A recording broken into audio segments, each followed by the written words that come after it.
Hi കൂട്ടുകാരെ, പുതിയൊരു വീഡിയോയിലേക്ക് എല്ലാവർക്കും സ്വാഗതം. അങ്ങനെ വിഷ്ണുവിനെ കള്ളൻ എന്ന പേരിൽ മുദ്രകുത്തി അറസ്റ്റ് ചെയ്ത് കൊണ്ടുപോകാൻ ശ്രമിക്കുന്ന സമയത്താണ് കേട്ടോ ഷാലിനി അവിടെ കലക്ടറിൻ്റെ ഔദ്യോഗിക വണ്ടിയിൽ ഇറങ്ങുന്ന. കലക്ടറായി തന്നെ CI ചന്ദ്രബോസിൻ്റെ അടുത്തോട്ട് വരികയാണ്. ഇതേ സമയം CI ചന്ദ്രബോസ് ഇങ്ങനെ ചിന്തിക്കുന്നു, നോഷം പിടിച്ചവൾ ഇപ്പോൾ ഇവിടെ എത്തിയിരിക്കുന്നു, എങ്കിലും കൂടി ഞാൻ വിട്ടുകൊടുക്കില്ല.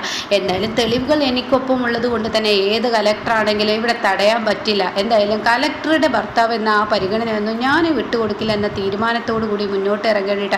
അപ്പോൾ ഉടൻ തന്നെ ശാലിനിയുടെ മുന്നിൽ വെച്ച് വിഷ്ണുവിനെ ഇങ്ങനെ പിടിച്ച് വലിച്ച് കൊണ്ടുപോകുമ്പോൾ ശാലിനി പറയും, ഇതെന്താ നിങ്ങൾ കാണിക്കുന്നത്?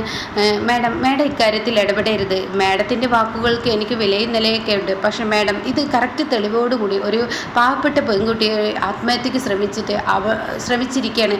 അവളുടെ സ്വർണം ഇവൻ കട്ടുകൊണ്ടുപോയതും പോരാ, ഇവരുടെ വീട്ടിൽ വേലക്ക് നിൽക്കുന്ന ഈ പെണ്ണിനെ കൊണ്ട് അത് വിൽക്കാൻ ശ്രമിക്കുകയും ചെയ്തു എന്ന് പറയട്ടോ. ഇത് കേൾക്കുന്നതിനോട് കൂടിയിട്ട് ഷാലിനി ആകെ ഞെട്ടിപ്പോണ്. എന്താണ് താൻ ഈ പറയുന്നത്?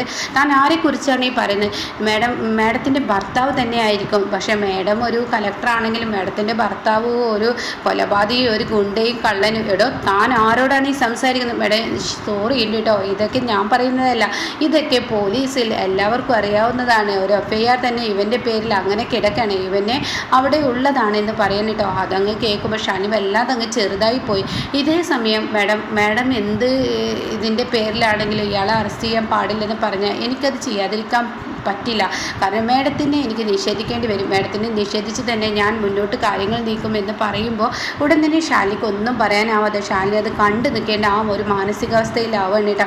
അങ്ങനെ വിഷ്ണുവിനെ പോലീസ് ജീപ്പിൽ വലിച്ചഴിച്ച് കൊണ്ടുപോകുമ്പോൾ ഇവിടെ സത്യഭാമയും അതുപോലെ രാഘവനും പൊട്ടി കരയണിട്ട്, അയ്യോ എൻ്റെ കുഞ്ഞെ എന്നൊക്കെ പറഞ്ഞ് കരയുന്നുണ്ട് കേട്ടോ.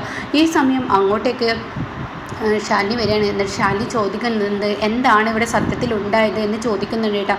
ഇതേ സമയം പൊന്നി കാര്യങ്ങളൊക്കെ പറയുകയാണ്.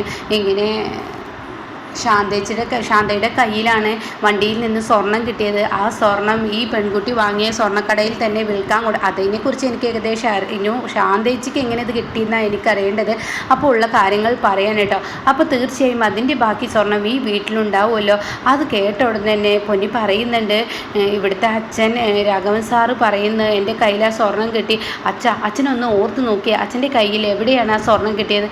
മോളെ, എൻ്റെ ഓർമ്മയിലില്ല മോളെ, എനിക്കങ്ങനെ ഒരു ഓർമ്മയില്ല, എൻ്റെ കയ്യിൽ സ്വർണം കിട്ടിയില്ല. അച്ഛൻ ഒന്ന് ഓർത്ത് നോക്കിയേ, സമാധാനപരമായി ഓർക്കച്ഛ. ഇല്ല, എൻ്റെ കയ്യിൽ അങ്ങനെ ഒരു സ്വർണ്ണം ഇല്ല എന്ന് പറഞ്ഞ് രാഘവൻ കരയുമ്പോൾ, ഇങ്ങേര് കാരണം എൻ്റെ മകൻ ഒരു കള്ളനായി, ഇങ്ങേരെ കൊണ്ട് എന്തൊക്കെ കഷ്ടപ്പാടാണ് അനുഭവിക്കുന്നത്. ഇയാൾ മന്ദബുദ്ധിയായി അഭിനയിക്കുക, അതോ മറവി രോഗം കൊണ്ട് എൻ്റെ മകനെ തകർക്കുകയാണ് എന്നൊക്കെ പറഞ്ഞ് രാഘവൻ ഇങ്ങനെ വീണോടുത്തിട്ട് കുത്തി നോവിച്ചു കൊണ്ടിരിക്കുകയാണ് കേട്ടോ.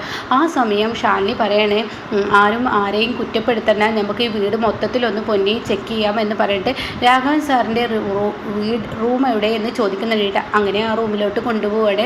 അങ്ങനെ ശാലിനിയും അതുപോലെ പൊന്നിയും സത്യഭാമയും എല്ലാവരും കൂടി തിടുക്കമായി തന്നെ ചെക്ക് ചെയ്തുകൊണ്ടിരിക്കുകയാണ്. എന്നാൽ ശാലിനി പറയുന്നുണ്ട്, വിഷ്ണുവേട്ടനെ അറസ്റ്റ് ചെയ്തിട്ടുണ്ടെങ്കിൽ തീർച്ചയായും ഞാൻ ഇറക്കിയിരിക്കുമെന്ന് ശാലിനി പറയുന്നുണ്ട് കേട്ടോ. അങ്ങനെ രാഘവൻ സാർ നോക്കിയതുപോലെ തന്നെ അവിടെ നോക്കുമ്പോൾ ഒരു ബാഗ് ഇരിപ്പുണ്ടാവും കേട്ടോ. ആ ബാഗ് അങ്ങ് ശാലിനി വലിച്ചിടാണ്. അത് വലിച്ചിട്ടിട്ട് അത് തുറന്ന് നോക്കുകയാണ് ശാലിനി. എന്നിട്ട് അത് തുറന്ന് നോക്കുമ്പോൾ അതിൽ സ്വർണ്ണാഭരണ പെട്ടി കാണുന്നു കേട്ടോ. ഇതോടുകൂടി സത്യഭാമ അങ്ങ് പൊട്ടിത്തെറിക്കുകയാണ്. ഇങ്ങേര് കാരണം എൻ്റെ മകൻ ഒരു കള്ളനായില്ലേ, ഒരു കള്ളൻ എന്ന പേരിൽ ഇവിടെ നിന്ന് പോവേണ്ടി വന്നില്ലേ? എൻ്റെ മകൻ എത്ര തവണ നിങ്ങളോട് ചോദിച്ചു എവിടെയാണ് ആ സ്വർണം കൊണ്ടുവച്ചത്? ബാമേ, എനിക്ക് ഓർമ്മയില്ല ബാമേ, ഞാൻ ആ സ്വർണം അങ്ങനെ കൊണ്ടുവച്ചതായി ഞാൻ ഓർക്കുന്നില്ല. പിന്നെ എങ്ങനെ അത് നടന്നു വന്ന് ഈ അലമാറയിൽ വന്നിരിക്കുകയാണോ? നിങ്ങൾ എന്തിനാ മനുഷ്യ എൻ്റെ മകനെ ഇങ്ങനെ ഇട്ട് കുത്തുന്നത്? എന്തിനാ എൻ്റെ മകനെ ഇട്ട് ഇങ്ങനെ വേദനിപ്പിക്കുന്നത്? അപ്പോഴേക്കും ഷാലിനി പറയാണ്, സത്യമേ, അച്ഛനെ വഴക്ക് പറയേണ്ട, അച്ഛന് മറവി രോഗമുണ്ട്, ഓഹോ എന്ന് പറഞ്ഞിട്ടിങ്ങനെ പെറുപെറുക്കുന്നുണ്ട് കേട്ടോ. എങ്കിലും കൂടി താൻ നിന്ദിക്കരുതല്ലോ. തൻ്റെ മകനെ ഇപ്പോൾ രക്ഷിക്കുന്ന പോകുന്നത് ശാലിനി തന്നെയാണെന്നുള്ള ആ ഒരു ലെവലിൽ നിൽക്കുന്നുണ്ട് കേട്ടോ. ഇതേ സമയം അയ്യോ, ഇനി എൻ്റെ കുഞ്ഞിനെ എങ്ങനെ രക്ഷിക്കാൻ കഴിയും? ഓരോരുത്തർ കലക്ടറാണ്, ഡോക്ടറാണ് എന്നൊക്കെ പറച്ചിലുണ്ട്, പക്ഷേ അതൊന്നും പ്രവൃത്തിയിലില്ല. എൻ്റെ കുഞ്ഞിനെ കലക്ടറുടെ മുന്നിൽ വെച്ച് സ്വന്തം ഭർത്താവിനെ പോലീസ് അറസ്റ്റ് ചെയ്ത് പോകുന്നത് കണ്ടിട്ടും മിണ്ടാനാവാത്തൊരു കലക്ടർ, എന്തിനാണ് ഈ കലക്ടർ പദവി? എന്തിനു വേണ്ടിയാണ് ഈ കലക്ടർ പദവി എന്നൊക്കെ പറഞ്ഞ് വളരെ പുച്ഛത്തോടു കൂടി മോശമായി വളരെ രീതിയിൽ ഇങ്ങനെ സംസാരിക്കുമ്പോൾ ഉടൻ തന്നെ ഷാലിനി പറയാണ്, സത്യം ഒരു പേടിയും പേടിക്കണ്ട, ഒരു സത്യഭാമ ആരുടെ വിഷ്ണുവേട്ടൻ്റെ സത്യമാമയാണെന്ന് നീ പറയുന്നത്? അത് കേട്ട ഉടൻ തന്നെ ശാലിനി പറയുന്നത്, സത്യാമ്മേ, ഒരിക്കലും വിഷ്ണുവേട്ടന് കള്ളൻ എന്ന പേര് കിട്ടില്ല. അത് ആ പേര് ഞാൻ തന്നെ മാറ്റി കൊടുത്തോളാം. സത്യാമ്മ ടെൻഷൻ ആവേണ്ട, ഒരു പേടിയും വേണ്ട. വിഷ്ണുവേട്ടനെ കൊണ്ടേതുപോലെ തന്നെ ഇവിടെ കൊടുന്നാക്കാനും എനിക്കറിയാം എന്ന് പറഞ്ഞിട്ട് ശാലിനി അവിടെ നിന്ന് ഇറങ്ങുമ്പോൾ രാഘവൻ പൊട്ടിക്കരയാണ് കേട്ടോ. അപ്പോൾ രാഘവൻ ഈ കരയുന്നത് കാണുമ്പോൾ ശാലിനിക്ക് സങ്കടമാവാണ്. രാഘവൻ പറയുന്നത്, എൻ്റെ പൊന്നു മോനെ ഞാൻ തന്നെ കുരുതിക്ക് കൊടുത്തല്ലോ, എനിക്ക് ഓർമ്മയില്ലാഞ്ഞിട്ടാണ്, ഞാൻ ആ സ്വർണം കൊണ്ടുവച്ചത് ഓർക്കുന്നില്ല. എൻ്റെ കുഞ്ഞിനെ പോലീസ് ഇവിടെ നിന്ന് കൊണ്ടുപോയില്ലേ, ഇനി ആ ചന്ദ്രബോസിൻ്റെ കയ്യിൽ കിട്ടിയ എൻ്റെ കുഞ്ഞിനെ എന്തൊക്കെ കാട്ടിക്കൂട്ടും എന്ന് പറയാൻ പറ്റത്തില്ല. എന്തൊക്കെ പറഞ്ഞ് കരയുമ്പോൾ ഉടൻ തന്നെ അച്ഛൻ സമാധാനപ്പെട്, കണ്ണടച്ച് തുറക്കും മുന്നേ വിഷ്ണുവേട്ടൻ ഇവിടെ എത്തിയിരിക്കും എന്ന് പറയാൻ കേട്ടോ.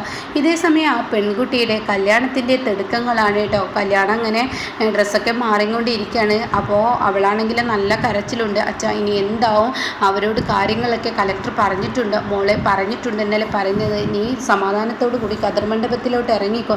അച്ഛാ സ്വർണ്ണമില്ലാതെ ഞാൻ ഇറങ്ങിക്കഴിഞ്ഞ് തീർച്ചയായും അവർ പറഞ്ഞത് കൊടുത്തില്ലെങ്കിൽ അത് പ്രശ്നമാവില്ലേ, എന്തെങ്കിലുമൊക്കെ ശാലിനി എന്തെങ്കിലുമൊക്കെ വഴി കണ്ടിട്ടുണ്ടെന്നല്ലേ പറഞ്ഞത്, ഒരു കലക്ടറല്ലേ അത് പറയുന്നത്, മോള് സങ്കടപ്പെടാതെ എന്ന് പറയുമ്പോൾ ശാലിനി അങ്ങോട്ടേക്ക് വരുന്നു കേട്ടോ. ശാലിനിയെ കാണുന്ന ഇവർ രണ്ടുപേരും ഓടിച്ചെല്ലാണ്. എന്തായി മോളെ, എൻ്റെ മകളുടെ വിവാഹം ഇന്ന് മുടങ്ങുമോ, സ്വർണത്തിൻ്റെ കാര്യത്തിൽ തീരുമാനമായില്ലെങ്കിൽ അവരെന്തായാലും കതിർ മണ്ഡപത്തിൽ തന്നെ കല്യാണം വേണ്ടെന്ന് പറഞ്ഞ് അവർ പോവും. ഹേയ് അതൊന്നുമില്ല, സ്വർണ്ണം ഇതാ എന്ന് പറഞ്ഞിട്ട് കൊടുക്കുമ്പോൾ ഇത് എവിടെ നിന്ന് കിട്ടിയെന്ന് പറയുമ്പോൾ ഇത് നിങ്ങൾ ഓട്ടോയിൽ മറന്നു വെച്ചിരിക്കുക, എന്താണെന്ന് അറിയില്ല, നിങ്ങളവിടെ വിഷ്ണുവേട്ടൻ്റെ ഓട്ടോയിലുണ്ടായിരുന്നു. പക്ഷേ വിഷ്ണുവേട്ടൻ്റെ അച്ഛനൊരു മാനസിക വിഭ്രാന്തി, മറവി രോഗത്തിൻ്റെ ഒരു അടിമയാണ്. അതുകൊണ്ട് തന്നെ അങ്ങേരത് എടുത്ത് കൊണ്ടുവച്ചത് എവിടെയെന്ന് ഓർമ്മയുണ്ടായിരുന്നില്ല. അതുകൊണ്ട് ഇപ്പോൾ ഞങ്ങൾ ആ വീട് മൊത്തത്തിൽ പരിശോധിച്ചപ്പോഴാണ് കണ്ടു കിട്ടിയത്. പക്ഷേ അതിന് മുന്നേ വിഷ്ണുവേട്ടനെ അറസ്റ്റ് ചെയ്തു. ഇനി നീ വിചാരിച്ചാൽ എനിക്കെൻ്റെ ഭർത്താവിനെ തിരികെ കിട്ടുള്ളൂ. ഇത് കേട്ട ഉടനെ തന്നെ മോളെന്താ ഈ പറയുന്നത്, ഒരു കലക്ടർ ഇങ്ങനെ ഞങ്ങളുടെ മുന്നിൽ വന്ന് കെഞ്ചി, അത് കേട്ട ഉടനെ തന്നെ എൻ്റെ ഭർത്താവിനെ എനിക്കെന്തായാലും തിരികെ കിട്ടണം, അതുകൊണ്ട് നീ എനിക്കൊപ്പം ഒന്ന് വരുമോ എന്ന് ചോദിക്കുമ്പോൾ ഈ സമയം എങ്ങോട്ട് കൊണ്ടുപോകാനാണ് എൻ്റെ മോളെ, നീ എഴുതി കൊടുത്ത കേസ് അത് നീ തന്നെ പിൻവലിച്ച് കഴിഞ്ഞാൽ തീർച്ചയായും ഇതിനൊരു പ്രതിവിധിയായി നീ എഴുതി കൊടുത്ത കേസ് നീ ഒന്ന് പിൻവലിക്കുമോ എന്ന് ചോദിക്കുമ്പോൾ തീർച്ചയായും ഇത്രയും കാര്യം ഞങ്ങളുടെ മകൾക്ക് വേണ്ടി നീ ചെയ്തു തന്നില്ലേ, ഇനി അത് ചെയ്തു തരാൻ ഞങ്ങൾ തയ്യാറാണെന്ന് പറഞ്ഞിട്ട് ഷാലിനിയുടെ വണ്ടിയിൽ കയറി അവർ നേരെ സി എ ചന്ദ്രബോസിൻ്റെ മുന്നിലോട്ട് പോകാൻ കേട്ടോ. സി എ ചന്ദ്രബോസ് ആണെങ്കിൽ അവൻ്റെ വിലം കഴിക്ക്, സെല്ല് തുറക്ക് എന്നൊക്കെ പറഞ്ഞിട്ട്, എടാ നീ കുറേ കാലമായല്ലോ എൻ്റെ കൈകളിൽ കിട്ടട്ടെ എന്ന് പറഞ്ഞ് ഞാൻ നടക്കുന്നത്, പക്ഷേ കയ്യിൽ കിട്ടിയിട്ട് പിന്നീട് നീ അങ്ങ് വഴുതി പോകുന്ന എന്താ വരയാലിനെ അങ്ങനെയൊക്കെ പറയുമല്ലോ, അതുപോലെയാണ് ഇനി അതേപോലെ നീ എൻ്റെ കയ്യിൽ കിട്ടിയിട്ട് പല പ്രാവശ്യമായി വഴുതി പോവുകയാണ് ചെയ്തത്, എന്നാൽ ഇത്തവണ നീ പോവില്ലടാ, ഒരു 1.5 പൂട്ടാണ് ഞാൻ നിനക്കിട്ടിരിക്കുന്നത്, അതുകൊണ്ട് തന്നെ എന്ന് പറഞ്ഞിട്ട് അടിക്കാൻ ഒരുങ്ങുമ്പോഴേക്കും ശ്രീ ചന്ദ്രബോസേ എന്ന് പറഞ്ഞ് വിളി വരുന്നു കേട്ടോ. അത് കേട്ട ഉടൻ തന്നെ തിരിഞ്ഞു നോക്കുമ്പോൾ മാഡം എന്താ എന്ന് ചോദിക്കുമ്പോൾ ആരോടെ തന്നോട് ഈ വിഷ്ണുവേട്ടൻ്റെ ദേഹത്ത് കൈവെക്കാൻ പറഞ്ഞ് ഇതൊരു കൊലപാതകിയാണ്, കൊലപാതകം ചെയ്യാൻ ഒരു പെൺകുട്ടിയെ പ്രചോദനം നൽകി, അതുപോലെ തന്നെ ഈ പറയുന്ന പെൺകുട്ടിയുടെ സ്വർണം കട്ടു, ഇതൊക്കെ പോരെ തെളിവ്, ഇനി മേഡം ഞാൻ എന്തിനകത്ത് കൂടുതൽ സംസാരിക്കുന്നത്. അത് കേട്ട ഉടൻ തന്നെ ഈ പെൺകുട്ടിയെ ശാലിനി വിളിക്കാൻ കേട്ടോ. അവളെ കാണുമ്പോൾ സി എ ചന്ദ്രബോസ് ഇതാ ഈ കുട്ടി തന്നെയാണ് എനിക്ക് പരാതി തന്നത്. അത് കേട്ട ഉടൻ തന്നെ ആ കുട്ടി പറയാണ് ഞാൻ തന്ന പരാതി ഞാൻ തന്നെ പിൻവലിക്കുന്നു.